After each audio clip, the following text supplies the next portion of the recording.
வீட்டோடு மாப்பிள்ளை தேவை அப்படின்னு சொல்லக்கூடிய இந்த பக்கம் இருக்காங்க நிறைய பேர். அப்பா பொண்ணும் அம்மா பொண்ணுமாக வந்திருக்காங்க. வீட்டோட மாப்பிள்ளை அப்படி எதிர்பார்க்கணும், வீட்டோட தான் மாப்பிள்ளை வேணும்னு எதிர்பார்க்குறீங்க. இப்போ எனக்கு வந்து பார்த்தீங்கன்னா 2 பொண்ணு சார். நம்ம வீட்டுக்கு வாங்க, என்கிட்ட 2 பொண்ணு இருக்கு, நல்லா பழகுங்க, பிடிச்சா கட்டிக்கங்க. எங்கள் பிஸ்னஸ் எக்ஸ்டாப்ளிஷ்டு பண்ணுறதுக்காக எங்களுக்கு வீட்டோட ஒரு மாப்பிள்ளைய வந்தால் எங்கள் பிஸ்னஸையும் நாங்கள் டெவலப் பண்ணிக்க முடியும், அவரையும் நம்ம வந்து மேலோக்கி கொண்டு போகிறதுக்கு உண்டான வாய்ப்புகளும் நாங்கள் வந்து ஏற்படுத்தி கொடுக்க முடியும். எப்படி நல்லா இருக்கு? நல்லா இருக்கியா? நல்லா இருக்கு. நல்லா தானே இருக்கியா? நல்லா இருக்கும்போது எதுக்கு யோசிச்சுக்கிட்டு நம்மளுடைய பிஸ்னஸை பார்க்கக்கூடிய பையனாக பார்த்து தான் நம்ம வந்து செலக்ட் பண்ணி வீட்டுக்கு மருமகனாக கொண்டு வந்து நம்முடைய பிராண்டை வந்து நீங்கள் சொல்கிற மாதிரி எஸ்டாப்ளிஷ்டு பண்ணணும். இல்லை இப்போ இங்கே பிராண்டா மாப்பிள்ளையா? பிராண்ட் வித் மாப்பிள்ளை சார். உன்னை ஒரு பிராண்டா தான் பாப்பானே தவிர மனுஷியெல்லாம் பார்க்க மாட்டான். அப்பா வந்து ரொம்ப செல்லம். காலையில எந்திரிச்சா அப்பாவை தான் பாப்பா. இப்போ தெரியுது. அப்பா இல்ல நைட்டு வீட்ல இல்லனா ஏதோ யாரோ இன்செக்யூரிட்டியா இருக்கும். எதனா ஒன்று எங்க அப்பா கிட்ட கேட்குற மாதிரி மாமனார் மாமியார் கிட்ட கேட்க முடியுமான்னு தெரியல. எதுவா இருந்தாலும் கேட்கறேன், எதுவா இருந்தாலும் சொல்றேன். இல்லை நடுவில் ஹஸ்பண்ட் ஒரு கேரக்டர் இருக்காரு, அவரை விட்டுட்டீங்கம்மா நீங்க.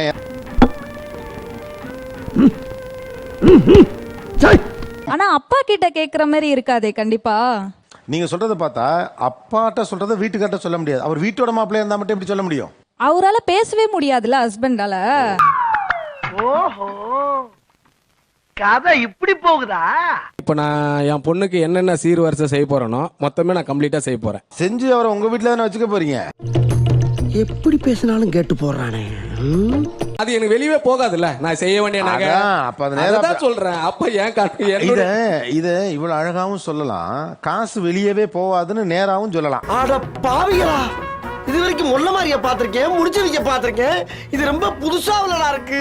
இந்த கொரோனா பீரியட்ல மார்ச்ல இருந்து இது வரைக்கும் சேர்ந்தே இருந்து பழகிட்டோம். நாங்க காலேஜ் போனோன்னே எனக்கு ரொம்ப போர் அடிச்சிச்சு, இல்லாதது ரொம்ப வெறுமையா இருந்தது. ஹலோ, யாரா இருக்கிறீங்களா?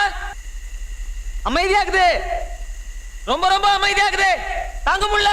அப்ப நான் வந்து நினைச்சேன், உண்மையில நம்ம எப்படி இவ்வளவு கல்யாணம் பண்ணி கொடுத்துட்டு நம்ம இருக்கிறது ரொம்ப கஷ்டம், அதனால வீட்டோட மாப்பிள்ளையா தான் பார்க்கணும். டேய், நீ மோர் குடிக்க என்ன போட்டு கிடையாதுடா. எங்க அப்பா வந்து ரொம்ப செல்லமா பாத்துப்பாங்க. இப்ப வீடு பக்கத்துலயே கடை இருக்கு, 2 ஸ்டெப் எடுத்து வச்சா கடை. ஆனா வந்து இறங்கி போக மாட்டேன். நான் நினைச்சா பண்ணலாம் சோ, ஆனா பண்ண மாட்டேன். ஏன்னா கால் வலிக்கும். உடனே அப்பா கால் பண்ணி ரொம்ப தூரம் இருப்பாங்க ஆஃபீஸில், அங்கேருந்து வந்து வாங்கி கொடுத்துட்டு போவாங்க. எனக்கு தெரியும், எனக்கு முதலே தெரியும் இந்த மாதிரி யூத்தா மாடர்னா லிப்ஸ்டிக்கை போட்டு ஹேண்ட்பேக்கை தூக்கிட்டு வர கேஸுங்களாம் இப்படிதான் இருக்கும்னு எனக்கு தெரியும். அதுவும் வந்து பேக்ல தான் வாங்குவேன். ஃபர்ஸ்ட் ஃப்ளோர்ல இருக்கு வீடு. என்னையா அது? யோ, அதை வச்சு அனுப்புங்க. அப்பா கூட இருந்தா வீட்டோட மாப்பிள்ளையா ஒருத்தர் வந்துட்டாருன்னா இந்த சௌரியத்தெல்லாம் என்ஜாய் பண்ணிட்டே இருக்கலாம். கடைசி வரைக்கும் நான் அப்படியே ஹாப்பியா இருக்கலாம். அம்மாவே எல்லா வேலையும் செஞ்சிருவாங்கல்ல வீட்டிலனா. ஓஹோ, கதை இப்படி போகுதா? அது ஒண்ணு. இவங்க 3 பேர் வச்சுனே சமாளிக்க முடியல. இதுல 2 பொண்ணுக்கும் கல்யாணம் பண்ணி 2 தலைவலியை வெளியில இருந்து கூப்பிட்டு வந்து நான் எப்படி சமாளிக்கிறது? என்ன சிரிப்பு ராஸ்கல், என்ன சின்ன பிள்ளைத்தனமா இருக்கு. அப்ப அம்மாக்கு வேலை அதிகமாகுதுலம்மா, நீங்க சௌரியமா இருக்கிறத பத்தி மட்டுமே பாக்குறீங்களே. நான் கொஞ்சம் செல்ஃபிஷா தான் யோசிக்கிறேன். இதுக்கெல்லாம் காரணம் பக்கத்துல இருக்காரு பாருங்க, அவரு. யோ சகல, என்ன அவன் பொண்டாட்டி உன்னை எப்படி அசிங்கப்படுத்திட்டு போகுது, பார்த்துட்டு பேசாம இருக்க. இப்ப அவங்களுக்கும் வேலை பார்த்து கொடுக்கணும், உங்களுக்கு வேலை பார்த்து கொடுக்கணும். உங்க வீட்டுல இன்னொரு பெண் இருக்கு, நாளைக்கு மருமக வந்தா இதுங்கள்ட்டையாவது கொஞ்சம் சாக்கு போக்கு சொல்லலாம். அவரு கொஞ்சம் தலைவலிக்கிற மாதிரி இருக்கு அப்படின்னு சொன்னாலே டக்குன்னு ஓடி போய் டீ தான் போட வேண்டியிருக்கும். இந்தாடி மாப்பிளைக்கு ஜூஸ குடு. குடிங்க. நம்பி குடிக்கலாமா? எங்க குடும்பத்துல நிறைய நாங்க 6 பேர் சார். அவங்க மனைவி குழந்தை அவங்க குடும்பம்னு பார்த்துருந்தாங்க. அப்பா அம்மா வந்து ஒரு கிராமத்துல ரொம்ப கஷ்டத்துல தான் இருந்தாங்க தனியா. சரி, அந்த மாதிரி நம்மளும் தனியா இருக்க கூடாது. நீங்களே அதை பண்ணல உங்க அம்மா அப்பாக்கு, நீங்க மட்டும் இப்படி உங்க பொண்ணுகிட்ட எதிர்பார்க்கறீங்க என்ன என் பொண்ணு இருந்து பாத்துக்கணும்னு? சொல்லுங்க. அவங்க உழுக்குறாங்க, நீங்க ஒரு கனவுல இருக்கீங்க வாங்கன்னு உங்களை உழுக்குறாங்க. அங்க பாரு. இவர் யாரு? அம்மா சார். இவரை வந்து வீட்டோட மாப்பிள்ளைய அனுப்பிடலாமா? கண்டிப்பா. பெத்து எடுத்தவதா என்னையும் தத்து கொடுத்து புட்டா, பெத்த கடனுக்கு தான் என்ன வித்து வட்டிய கட்டி புட்டா. இது அவங்க பாயிண்ட் ஆஃப் வியூ சார். என் பாயிண்ட் ஆஃப் பொறுத்த வரைக்கும் அந்த மாதிரி நான் இதுக்கு உடன்பாடே கிடையாது வீட்டோட மாப்பிள்ளை. அப்ப வீட்டை விட்டு வெளியில போடா நாயே. எனக்கு வந்து நீங்க மகனா தானே வரீங்க, நீங்க அப்படி யோசிக்கிறீங்க. இப்ப என் பையன் வந்து புடிவாதமா கேக்குறான் என்கிட்ட, எனக்கு கார் வேணும்னு கேக்குறான். என் பையன் இருந்தா இப்ப நீங்க வந்து எனக்கு கார் வேணும்னு சொன்னா நான் வேணாம்னு சொல்லுவேனா?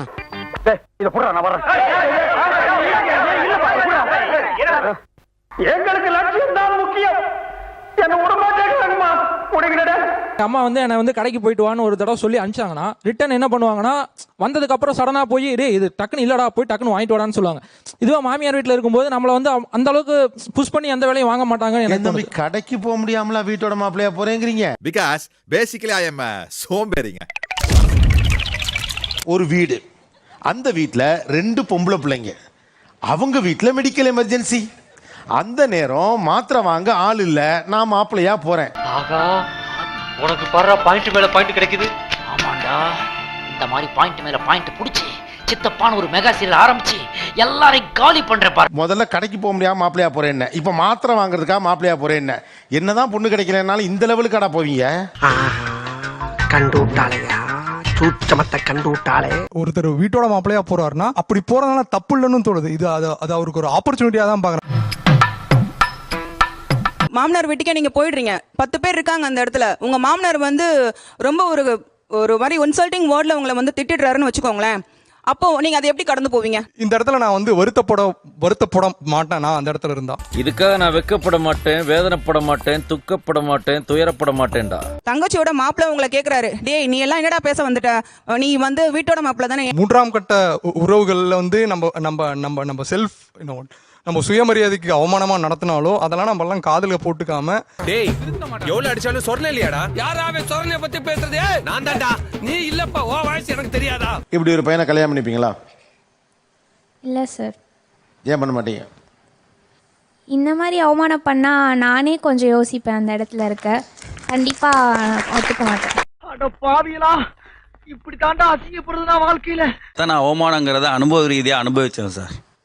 இப்போ இவங்க சொல்கிறாங்க ஆப்பர்ச்சுனிட்டி, அந்த ஒரு ஆப்பர்ச்சுனிட்டிக்கு தான் உள்ளார போகிறோம். ஆரம்பம்லாம் நல்லா தான் இருக்கும், ரொம்ப நல்லா இருக்கும். ஓப்பனிங்லாம் நல்லா தான் இருக்கு, ஆனா உங்ககிட்ட பிடிச்சும் சரியில்லையாப்பா. சத்தம் போட்டு ஒய்ஃபை பேச முடியாது, கண்டிக்க முடியாது. ஒரு சத்தம் கேட்டா வந்துருவாங்க, என்னப்பா சத்தம், நம்ம அதுக்கு பதில் சொல்லணும். என்னமா கீழே சத்தம் பேசிக்கிட்டு இருக்கேன் மாமா. இப்படி எல்லாம் கேட்டா பயந்துருமா? உங்க அப்பன் பெரிய மீசை வச்சிருந்தா மதுரை வேற நினைப்பா. இன்விடேஷன் வைக்க ரிலேஷன்ஸ் வருவாங்க, நம்மளுக்கு வேண்டிய இன்விடேஷன் என்னோட பேர் இருக்காது. பத்திரிக்கையில உங்க 3 பேர் பேருமே போடலையே. ஏங்க இப்பதாங்க நாங்க பத்திரிக்கை பார்த்துட்டு வரோம். மச்சான் பத்திரிக்கை தான் நம்ம பேரே போட விட்டுருக்காங்க. பார்த்தது இன்னொரு பத்திரிக்கையை யோசிப்பாங்க, மாப்பிள்ளைக்கு ஒன்று வைக்கணும், மாமனார் சொல்லு, இல்ல ஒண்ணு போதும், ஒன்னா தானே இருக்கும். சிரிக்கிறாங்கப்பா அங்க ஆபீஸ்ல என்ன பார்த்து. சரி கல்யாணம் கிளம்பலான்னு பிளான் பண்ணோம்னா மாமனார் நீங்க போங்க, நாங்க போயிட்டு வந்துடுறோம். இல்ல நீங்க போங்க, நான் அப்புறம் அப்ப என்னோட அட்ரஸ் அப்ப கேட்பாங்க, யாரு வீடு? அது ஸ்டீஃபன் வீடு. அப்ப கிறிஸ்டோபர் வீடு எங்க போனுது? அப்ப எனக்கு அங்க அட்ரஸ் இல்ல என்ன பொறுத்த வரைக்கும். அடாம பேசுறா. ஹலோ, இப்ப அழுததாவே இல்ல, நான் ஏன் அவ கதையை கேட்டு என்னால தாங்க முடியல. இப்போ எனக்கு முட்டி வலின்னு வயசானாலே முட்டி வலி வந்துடுது. சரி ஒரு காலை நீட்டின்னு உட்காரலான்னு உட்காருவேன். திடீர்னு மரம் புள்ள வருவாரு, ஐயோ வந்துட்டாருன்னு காலை மடக்கணும். இவர் வந்தா 2 கால் நீட்டின்னு கூட உட்காந்துக்கலாம்.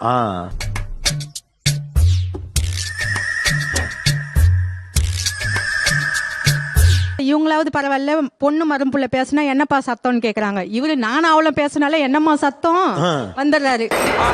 என்னாச்சு? ஒண்ணு இல்லையா? அதேதான். நீங்க போங்கய்யா, நீங்க போங்க. சார் இப்போ ஏதாவது என் ஹஸ்பண்ட் முன்னாடி சொல்றாங்க அப்படின்னா அந்த டயத்துல என் அப்பாவே என்னால அப்போஸ் பண்ண பேச முடியாது, என் ஹஸ்பண்டே என்னால விட்டு கொடுக்க முடியாது. சோ அந்த டயத்துல எனக்கு 2 ரிலேஷன்ஷிப்புமே வேணும். நில்லுடா, நில்லுடா. எல்லாரும் ஒண்ணு சொல்றீங்க, என் அப்பாக்கும் என் வீட்டுக்காருக்கு பிரச்சனை வர்றப்ப நான் என்ன பண்றதுன்னு தெரியாம தவிப்பேன். அது எவ்வளவு சிரமம் இல்ல? உண்மையிலே கஷ்டம் இல்ல? கண்டிப்பா சார். 100 வருஷமா ஆம்பளை இதுக்கு தான் தவிச்சுக்கிட்டு இருக்கான். எந்த பொம்பளை இதை கண்டுகிட்டது இல்ல. எவ்வளவு அடிச்சாலும் தாங்குறான்டா இவன். ரொம்ப நல்லவன்னு ஒரு வார்த்தை சொல்லிட்டாமா. வீட்டு வேலையை அதுவும் மாமியார் வீட்டில் பார்க்க மாட்டேன். வீட்டு வேலை எதுவும் பார்க்க மாட்டேங்க. என்னங்க அந்த வீட்டுக்கு ஒரு புள்ள மாதிரி போறேங்கிறீங்க, அப்புறம் வீட்டு மாலையை பார்க்க மாட்டேங்கிறீங்க? சார் என் வீட்லயே நான் பார்க்க மாட்டேனே. நோ கமெண்ட்ஸ், சிம்பிள் வேர். ஏதோ சேர்த்துக்கிட்டு வச்சுக்கிட்டு இருக்கேன். உங்க வீட்டுல ஒரு வேலையும் பாக்குறது இல்ல? பார்க்கறது இல்ல சார். அங்கேயே கண்டினியூ பண்ணலாமே.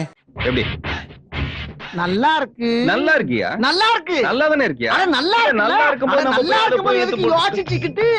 அதை விட்டுவிட்டு ரொம்ப நாளா ஒரு வீட்டில் வேலை பார்க்காம இருப்போம், இன்னொரு வீட்லயும் போய் ஒரு பிராண்ட் ஏதோ ஐடியாவில் இருந்துருப்பாராட்டிருக்கு.